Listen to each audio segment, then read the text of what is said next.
Nah, berikut ini adalah video pada pembukaan Asian Games tahun 2018 di Indonesia. Nah, bagi yang belum menyaksikan, silahkan saksikan dulu ya nak ya.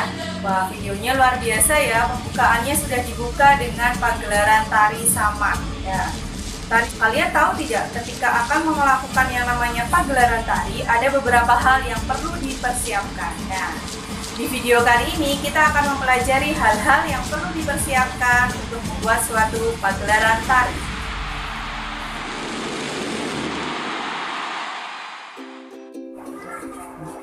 Assalamualaikum warahmatullahi wabarakatuh. Berjumpa kembali dengan Ustazah Chandra dalam pembelajaran SPDP. Nah, pada pertemuan kali ini kita akan belajar tentang pagelaran tari. Mari simak videonya bersama. Yang pertama adalah pengertian pagelaran karya tari. Pagelaran karya tari adalah kegiatan menunjukkan karya seni tari di depan orang lain. Nah, ketika akan ditunjukkan, itu ada beberapa hal yang harus diperhatikan. Contohnya, tata busana, tata riasnya, tata panggung, maupun iringan musiknya. Nah, sebelum melaksanakan pagelaran tari, ada beberapa hal yang perlu dipersiapkan. Tujuannya adalah ketika pagelaran tari sudah ditampilkan, menghasilkan suatu karya yang baik, cantik, dan memukau banyak orang. Hal-hal yang perlu dipersiapkan sebelum melaksanakan peragaan karya seni tari ada 6. Yang pertama, menentukan bentuk karya tari. Karya tari ada 3 macam. Yang pertama bentuk tari tunggal atau tari solo. Yang kedua tari berpasangan. Yang ketiga tari dalam bentuk kelompok. Bentuk karya tari perlu ditentukan sebelum diperagakan di depan penonton karena berkaitan dengan unsur lain. Yang kedua, memilih karya tari. Dalam memilih karya tari harus disesuaikan dengan bentuk tari yang sudah dipilih.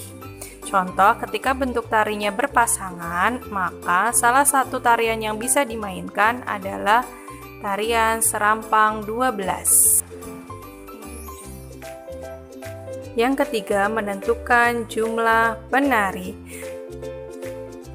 Jumlah penari disesuaikan dengan bentuk dan karya tari yang dipilih.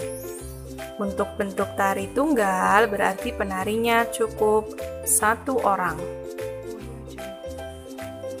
Untuk tari berpasangan, jumlah orangnya 2 atau kelipatannya 4, 6, 8, dan seterusnya. Sedangkan untuk bentuk tari kelompok 4 atau lebih. Yang keempat, memilih properti tari. Properti tari dipersiapkan sejak awal dan selalu dipakai sejak saat latihan peragaan gerak tari. Tujuannya agar baik ketika latihan maupun ketika pagelaran tari dilaksanakan, penari sudah terbiasa dengan propertinya. Adapun propertinya topeng, piring, kuda-kudaan, sampur, ataupun selendang. Yang kelima, memilih busana tari. Busana tari memegang peranan penting karena setiap tarian yang dipilih itu memiliki ciri khas yang tersendiri sesuai dengan tema pada tarian tersebut.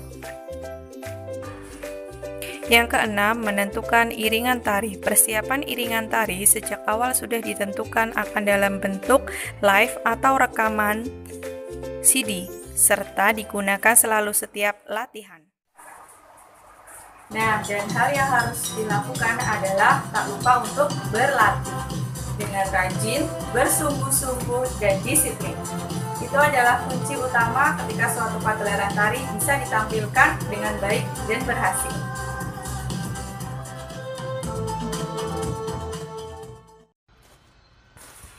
Tugas hari ini adalah membuat sebuah rancangan pagelaran tari sesuai dengan petunjuk yang ada di Google Form. Baik, sekian pembelajaran kali ini. Mari kita tutup dengan membaca hamdalah dan doa kafaratul majlis. Alhamdulillahirabbil alamin. Subhanakallahumma rabbana wa bihamdika asyhadu an la ilaha illa anta astaghfiruka wa atubu ilaik. Wassalamualaikum warahmatullahi wabarakatuh.